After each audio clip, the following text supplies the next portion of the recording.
Been over the road for 10 years. Scott Herber of Centerville, Iowa owns and operates his own semi. I ran California, which is almost 4,000 miles a week. I got a lot of miles racked up there.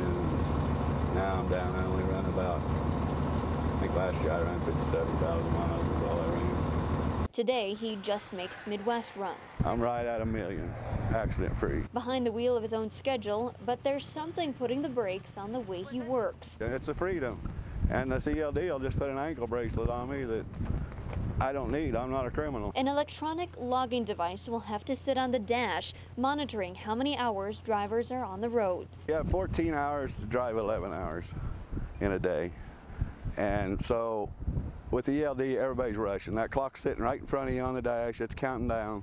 You have so many minutes till you have to stop and sleep, whether you're tired or not. Herber says one-trailer drivers like him are at a disadvantage compared to big companies with more trailers who can easily hook up to a new load. Shippers and receivers aren't held responsible for delaying a truck.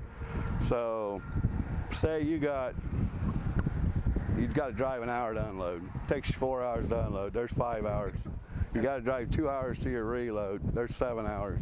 It takes you 4 hours to reload there. You have 3 hours, and the product waits. If that product has to sit, if you run out of time on your e-log, 10 minutes from where you're delivered, you stop. Even with following the hours of service regulation, it's nearly impossible to cheat on paper logbooks, which Herber uses now. If you ever have an accident, they ask for your cell phone, and it's going to track you by your tower your cell phone was picking up.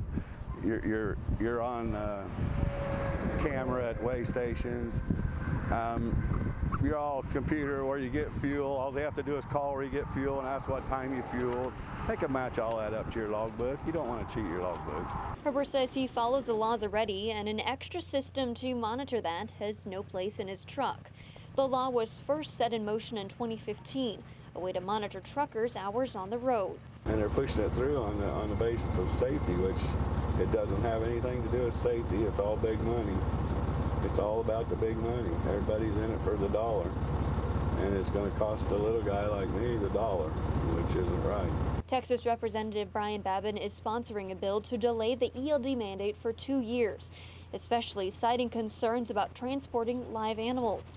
We reached out to our local lawmakers for their thoughts on the mandate. Senator Chuck Grassley told us the electronic logging device mandate will go into effect on December 18th. Last week, the Federal Motor Carrier Safety Administration announced a transition period for enforcement of the mandate. Violations will not count towards truckers' safety scores until April 1st, 2018. The Federal Motor Carrier Safety Administration also announced that it would grant a 90-day waiver for those transporting agricultural commodities while it reviews industry concerns. I support a 1-year delay in implementing the mandate for transporting livestock. I'm joining several of my colleagues in sending a letter to congressional appropriators supporting the House provision for this 1-year delay so the issues raised by livestock haulers and agriculture industries can be properly addressed. Representative Dave Lobzak said, quote, "Any changes to the ELD mandate must balance the needs of small owner-operator truck drivers and public safety. Unfortunately, neither the rule nor congressional efforts to block the rule strike the proper balance.